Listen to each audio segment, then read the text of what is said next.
26-এ giant killer Suvendu. ভবানীপুরে মুখ্যমন্ত্রীকে হারিয়ে জয়ী। নন্দীগ্রামে হ্যাট্রিক। জোড়া আসনে জয়। ভবানীপুরের বিধায়ক পদে শপথ ছাড়লেন নন্দীগ্রাম।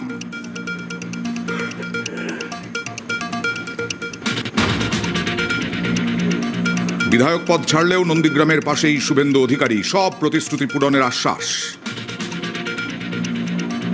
আমি অন্য এলাকার উন্নয়নের সাথে সাথে নন্দীগ্রামে দেওয়া আমার কথাও আমি কার্যকর করব এবং নন্দীগ্রামের মানুষ তাদের আমি আগামী 5 বছর বুঝতে দেব না যে তাদের বিধায়ক শুভেন্দু অধিকারী নয়।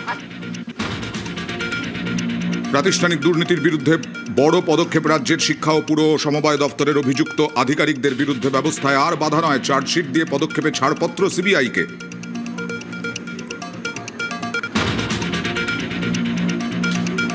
রাজ্যে সব অবৈধ টোল প্লাজা বন্ধ করতে হবে। অনুমোদন ছাড়া টোল গেট নয়, রাস্তায় রাখা যাবে না ব্যারিকেড। জেলা শাসকদের নির্দেশ মুখ্য সচিবের। বিভিন্ন জায়গায় অবৈধ টোল প্লাজায় তালা।